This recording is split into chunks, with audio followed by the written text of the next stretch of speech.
ক্রিকেটে একটি কথা বহুল চর্চিত, খেলাটি যেমন কঠিন তেমনই একগাদা নিয়মের জটিলতা এটি এখনও পুরোপুরি বৈশ্বিক খেলায় রূপ নিতে পারেনি। এমনকি ফুটবলের কিংবদন্তি কোচ পেপ গার্দিওলা বিরাট কোহলির সঙ্গে এক পডকাস্টে একবার বলেছিলেন, ক্রিকেট এতটাই জটিল যে তিনি খেলাটার অনেক কিছুই বুঝতে পারেন না। এই কঠিন খেলাটির নিয়মে আবার নিয়মিতই পরিবর্তন আসে। ক্রিকেটাররাও মাঝে মধ্যে নিত্য নতুন নিয়ম ভুলে যান কিনা এটাও আলোচনায় উঠে আসে। এবার সেই তালিকায় যুক্ত হলো আরও বড় এক অধ্যায়। Gold's Gym across 30 plus countries with over 700 plus locations worldwide. Train anywhere, belong everywhere. ক্রিকেটের আইন প্রণেতা সংস্থা মেরিলেবোন ক্রিকেট ক্লাব এমসিসি আবারও ক্রিকেট আইনে একগুচ্ছ নতুন পরিবর্তন এনেছে। এমসিসির ওয়েবসাইটে প্রকাশিত এক বিজ্ঞপ্তিতে জানানো হয়েছে, ক্রিকেট আইনের সর্বশেষ সংস্করণে 42টি আইনের বিভিন্ন ধারায় সংশোধনী আনা হয়েছে। এই নতুন সংস্করণে মোট 73টি পরিবর্তন ও সংযোজন করা হয়েছে, যা কার্যকর হবে 2026 সালের 1 অক্টোবর থেকে।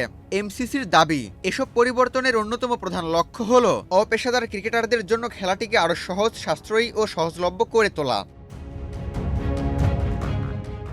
নতুন আইনের অন্যতম গুরুত্বপূর্ণ পরিবর্তন এসেছে ব্যাট ব্যবহারের ক্ষেত্রে। এখন থেকে ল্যামিনেটেড ব্যাট বা টাইপ ডি ব্যাট ব্যবহারের অনুমতি দেওয়া হয়েছে। ল্যামিনেশন বলতে বোঝায় ব্যাটের সামনের অংশে উন্নত মানের ইংলিশ উইলো ব্যবহার করা হলেও পেছনের অংশে তুলনামূলকভাবে সস্তা ও কম কার্যকর কাঠ যেমন কাশ্মীরি উইলো ব্যবহার করা হয়। মূলত এই ধরনের ব্যাটে সর্বোচ্চ 3 ধরনের কাঠ ব্যবহার করা হয় এবং তা কেবল জুনিয়র ক্রিকেটেই অনুমোদিত ছিল। নতুন নিয়ম অনুযায়ী এখন সব ধরনের অপেশাদার ক্রিকেটেও এই ব্যাট ব্যবহার করা যাবে।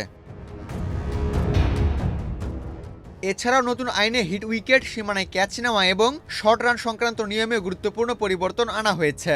হিট উইকেটের ক্ষেত্রে স্পষ্টভাবে বলা হয়েছে, ব্যাটসম্যান শট খেলার পর ভারসাম্য হারিয়ে নিজের স্ট্যাম্পে আঘাত করলে সেটি হিট উইকেট হিসেবে গণ্য হবে, তবে ফিল্ডারের সঙ্গে ধাক্কা লেগে স্ট্যাম্পে পড়ে গেলে সেটা আউট হিসেবে ধরা হবে না।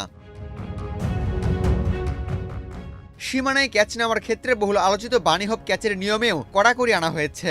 নতুন নিয়ম অনুযায়ী কোনো ফিল্ডার বাউন্ডারির বাইরে থেকে লাফিয়ে এসে শূন্যে থাকা অবস্থায় মাত্র একবারই বল স্পর্শ করতে পারবেন। এরপর ক্যাচ সম্পন্ন করতে হলে তাকে অবশ্যই বাউন্ডারির ভিতরে অবস্থান করতে হবে। আগের মতো একাধিকবার বল ঠেলে ক্যাচ নেওয়ার সুযোগ আর থাকছে না। শর্ট রান ইচ্ছাকৃতভাবে নিলে শাস্তি আরও কঠোর হয়েছে। আগের মতোই 5 রান জরিমানা থাকছে, তবে এখন অতিরিক্তভাবে যোগ হয়েছে পরের বলে কোন ব্যাটসম্যান স্ট্রাইকে থাকবেন সেটি নির্ধারণ করার ক্ষমতা দেওয়া হয়েছে ফিল্ডিং দলকে। এছাড়াও নতুন আইনে আরও কিছু উল্লেখযোগ্য পরিবর্তন আনা হয়েছে। দিনের শেষ ওভারে উইকেট পড়লে ওভারের বাকি বলগুলো সম্পূর্ণ করতে হবে। বল ছাড়ার মুহূর্তে উইকেট কিপারের গ্লাভস স্ট্যাম্পের পেছনে থাকতে হবে। বল কখন ডেড হবে সে সিদ্ধান্তে আম্পায়ারকে আরও বেশি ক্ষমতা দেওয়া হয়েছে। মিস ফিল্ডিংকে এখন আর ওভারথ্রো বলা যাবে না। ম্যাচের শেষ ইনিংসে কোনো অধিনায়ক আর ইনিংস ডিক্লায়ার করতে পারবেন না। নতুন এই আইনগুলো ক্রিকেটকে কতটা সহজ ও গ্রহণযোগ্য করে তুলতে পারে সেটাই এখন দেখার বিষয়। আবু তালহা, বাংলাদেশ প্রতিদিন।